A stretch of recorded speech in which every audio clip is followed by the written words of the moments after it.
ahoana marina sofa mbola mijoro ny filoha marika Ravalomanana. Isan'ny vaovao nanamarika ity herinandro ity ny tafa ho an'ny mpanao gazety izay nataony teo anivony RNDM na ny rodoben'ny mpanohitra ho an'ny demokrasia. Afatra mafonja tao anatin'izany moa ny paikady entina manarina ity firenena ity.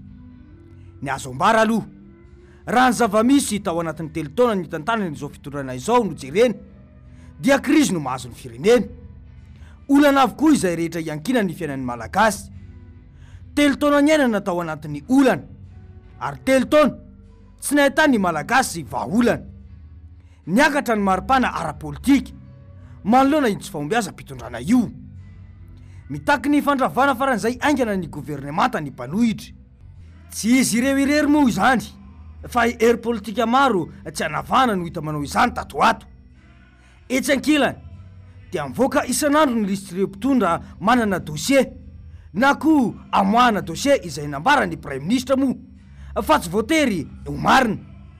Lasa miteraka adihevitra be koa anefa amin'izao fotoana izao ity voambolana hoe tsy voatery ho marina any Premier Ministre ity.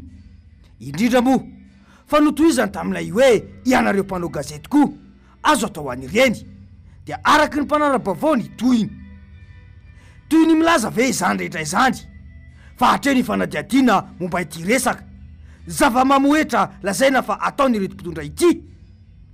Ireo zavatra mamoetra aza moa izany no marimarina kokoa satria dia efa kely izany sisa izao dia ny atsasa manilan'ireo mpikambany governemanta no hita sy efa mitady ho tazana voasaringotra ao anatiny ao.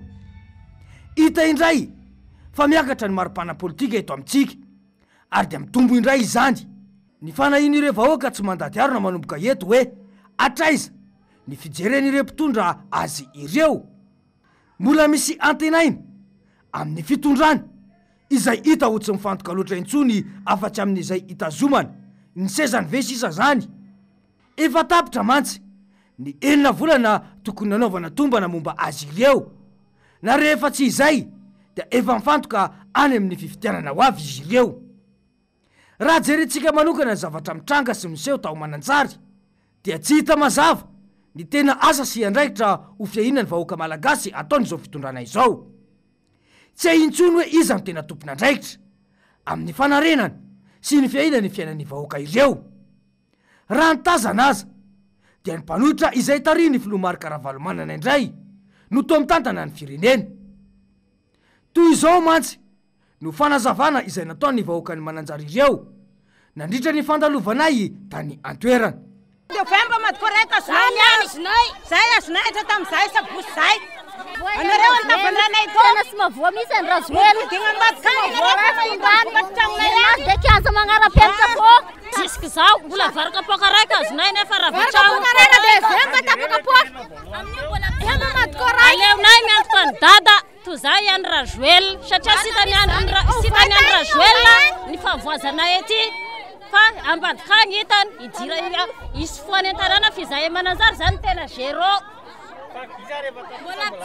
Sy nahitany zany ahay nandalo taty fa sinazaka sisy fagnampena hatreto. Mazava amintsika rehetra angamby izay efa ho herinandro taoriny ny fandalovany ilay rivo-doza izay nahapotika ny tanànany mananjary no nanaovana iny fanadiadiana iny. Herinandro aty aoriny ny fahavoazana mbola tsy hita izay tena fandraisana andraikitra ataon'ny fanjakana. Ny arantsika nahita tsara nefa fa nisy ny fisehosehoana be nataon'ny fanjakana tany mananjary taoriny ireny fandalovany rivo-doza ireny nilaza fa efa tonga ny fanampiana. Dia hoy ny sekretera jeneraly ny antokotiko Madagasikara hoe raha ny vaovao zao any Antananarivo dia tena tondraka ny fanampiana ty zay tonga ty mananjary manontany olona dia vary ray kapoka sy voanemba tapaka madikoa no azo ny olona isa tokantrano. Vary 13 kitapo no hanina fokotany iray. Fanampiana eo an'ny vahoaka amin'ny mananjary ny filazana ny marina ny zavatra misy rehetra atao mananjary. Ankoatran'izany ny vatantenanay tonga ty manampy zay ary miezaka ihany koa zay zay voatsirambo ny tanana hanampiana iny. Marina mihitsy izay voalazana izay dia hitantsika tokoa ny zava-nisy hitany ikongo ireny. Izany dia midika mazava fa tsy toerana iray akory no nahitana fizarana fanampiana tamin'io resaka madiko io. mijoro manatanteraka ny asany mpanohitra izay tary ny filoha Marc Ravalomanana. Hitantsika tsara ny hetsika ngezabe izay nataony antokotiko i Madagasikara tany Mananjary nanampy-vahoaka ireny. Izany hoe tsy ny fanitsiana ny mpitondra ihany no ataony RMDM fa mirotsaka ny tsehatra mihitsy manampy-vahoaka. Raha toko politika tsotra aza mahavita tahaka ireny amin'ny vahoaka dia maninona ny fanjakana no tsy mahavita toy ireny? Na dia izara vary amina madiko izany aza ve dia tsy ahamenatra? Ninona mbara dia tompona antoka amin'izany ny fanjakana. Azo heverina mihitsy aza fa tsy manana heritreritra hetsika anampy-vahoaka mihitsy ny fanjakana raha tsy nijoro ny mpanohitra. Hoy mantsy ny fanazavana nataony ny sekretera jeneraly ny antoko-timy raha nitondra fanazavana mahakasika ny fizarana fanampiana izay nataony ity antoko ity tao amin'ny fokotany antsoina hoe tsy atosika izay kilometatra vitsy miala ny tampotanàna ny Mananjary hoe misy fokotany 13 eto mbola tsisy mpandalo teto na indray mandeha ary dia noho ny firesahana tamin'ny olona taty ny fangatahan'ny olona taty zany ny hita androany aloha zany zao dia maro ny tobily ministera lasa mivezivezy eo Mananjary androany. Tsy fantatro hoe mba mety hiova ve zany ny fanampiana ao androany manomboka androany satria nandritry ny fotoana maro zay nangina tao nanao anjo zay androany tena tototra tobily ministera plaque rouge ao tsafidy zay hoe alohantsika hivoaka kely ato amin'izay zany satria mety efa tonga angamba nyreto olona reto dia mba anjarantsika indray aloha mijenany amin'ny manodidina androany. Marina mihitsy izay voalazan'izay. 3 andro taty aoriny ny figadonana sy ny hetsika izay nataony filoha Marc Ravalomanana ho fanampiana ny vahoaka malagasy mantsy vao nanao be midina tany ny fanjakana. Rehefa nanirahana mpanakorontana sy mpanelingely saingy tsy nasakana ny fikasany filoha Marc Ravalomanana anampy ny vahoaka ny Mananjary fihetsika io dia mipetraka ny fanontaniana hoe ahoana marina ireto mpitondra ireto e? Tsy misy lano ny politika ankapoben'ny fanjakana. Balahoaso no atao rehefa mahita vahoaka maromaro dia miteniteny eo dia amboarina ny atsy amboarina ny ary zay nataontsika mba hampandrosoana ny Madagasikara. Toy izany foana fa tsy misy sotra politika mipetraka amin'ny mahampitondra. Fanampiana tao amin'ny vahoaka aza nefa tsy vita ara-dalàna. Vary iray madiko sy menaka 3 kapisily no mba zaraina amina vahoaka efa fadiran'ovana. Izany dia midika ny fanambaniana vahoaka sy fanambaniana ireo tompon'andraikitra eny fotony. Ny hita aloha dia fitondrana balahoasy ity ankehitriny ity. Tsy misy politika mazava ny fitantanana ny firenena.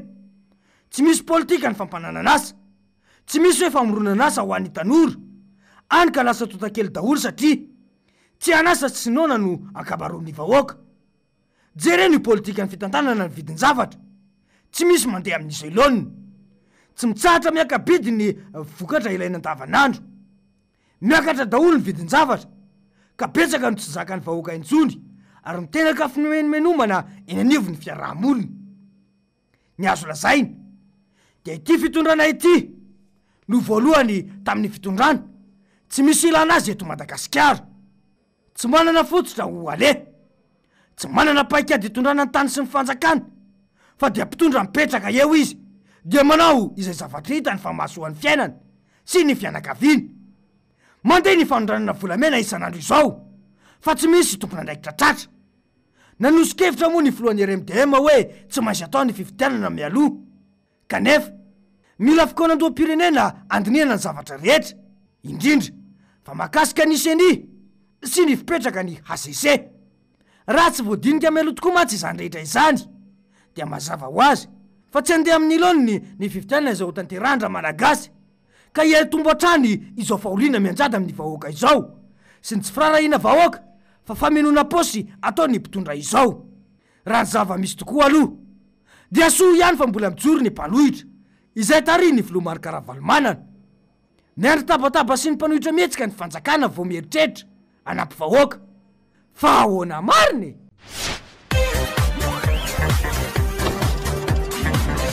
Ahoana mariny.